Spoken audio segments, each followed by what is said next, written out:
retail just FOMOing into GameStop last January and creating all this options exposure, Yeah.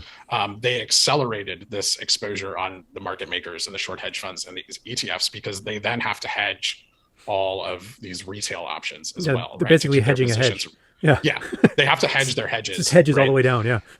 And this January we find ourselves in a really unique position. They also have to use stock to hedge, Yeah. right? GameStop's illiquid. The float is owned. A chunk of it's getting DRS'd, Yep. right? And what we're seeing is we're approaching this point, but there's no shares to hedge with, right? So they have to hedge with options, or they have to create synthetics to hedge. Yep. And the only way to create synthetics is by creating more exposure that they then have to hedge, right? Yeah. Because Just they have digging that. holes. Yeah. Yeah, for every reaction, there's an equal and opposite, or for every action, there's an equal and opposite reaction, right? So if they short the stock using synthetics, they then have to buy back, and the stock just finds the same level. Yep. The same thing is true here. If they're trying to generate volume with synthetics, it's not possible. So they need shares, and since there's no shares available, what it can create is this situation where they are unable to obtain anything to hedge with, and their position runs out of control. And I think this moment between November 24th and January 25th presents this window where they have the absolute most exposure that they have throughout the entire year. All the data points that we have here are, backed by historical data time and time again.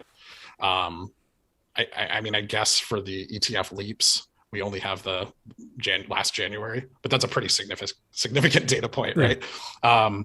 And what's interesting is that retail's broke, right? So retail buys. Yeah, it's true. Down. We are like we don't have. I'm tapped out. I mean, everyone's tapped out. Yeah, like we don't have the money to buy far dated option calls in large quantities. Mm-hmm.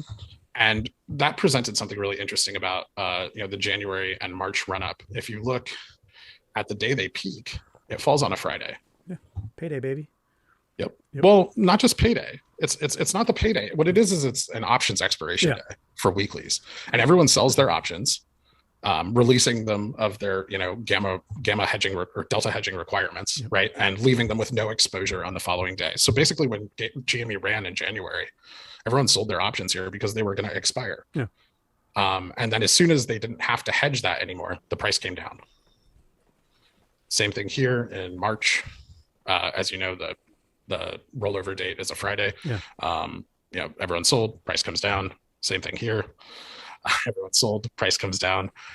So by buying options slightly further out, when this last ETF leap and GME leap date hits, and the price is going to go up, like the price should be way up by the time we get to this point.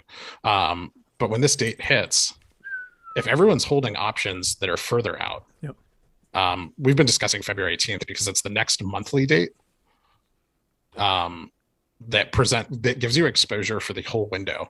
And that means when they hit this date, whatever the price may be, they then have to hedge whatever contracts are out here as well. And if those are as significant as they were last January, that hedging their volatility is going to cause a ton of gamma exposure. That gamma exposure is going to lead to a gamma squeeze. If that gamma squeeze fires, then it puts the short positions at significant risk, causing a short squeeze.